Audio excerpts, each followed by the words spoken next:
نننې زمونږ سبق دریم سفارہ صورت آل عمران آیت نمبر 61 خوانوالی 64 آیات پوری. اعوذ باللہ من الشیطان الرجیم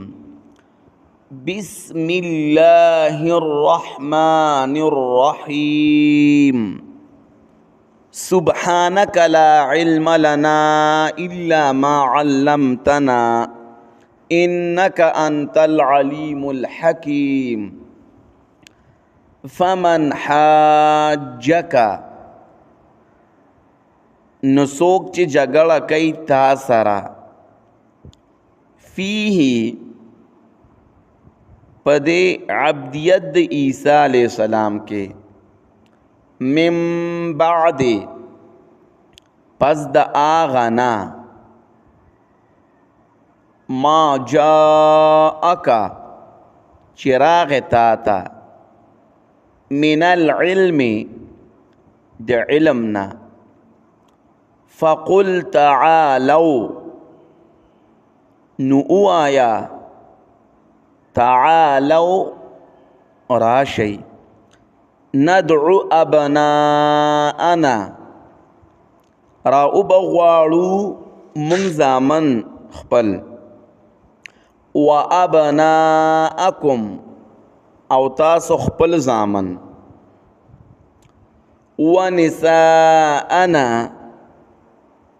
او من خپل خزی و نساءکم او خذستاسو وانفسنا او من خپلا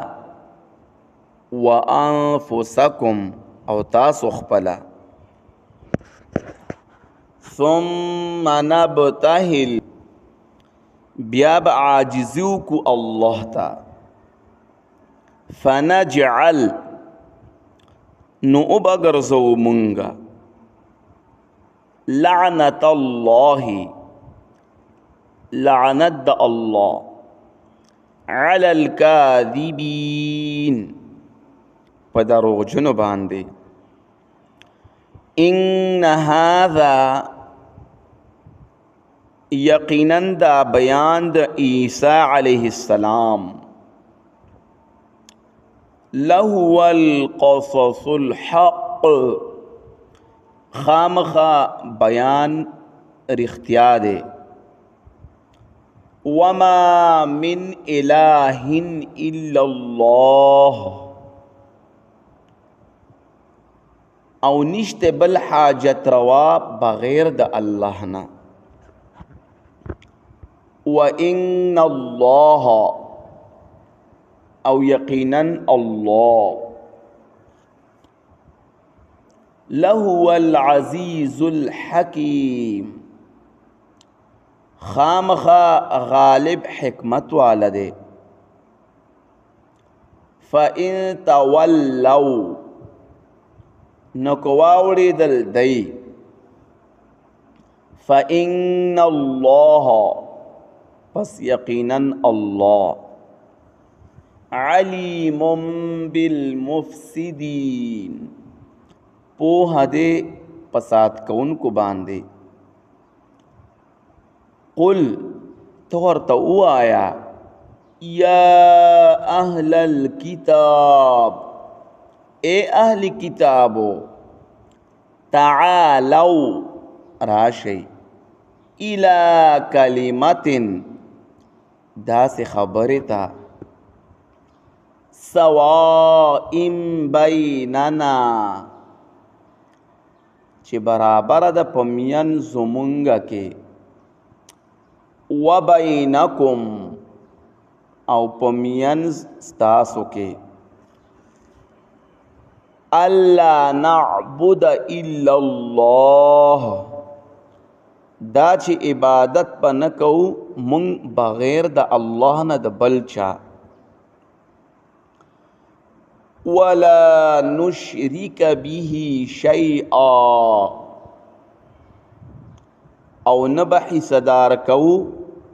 دے اللہ سرسشے ولا يتخذ بعضنا او نبنسی بعضی زمنگا بعضن بعض لرا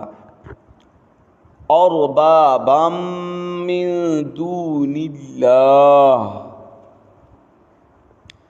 خدایان بغیر د اللہ نا فَإِن تَوَلَّوْا پس کدی واوڑیدل فَقُولُوا اشْهَدُوا نو اوایي گواشي بِأَنَّا مُسْلِمُونَ پدې خبره چې یو مونږه غاړه کې خودون کې الله تا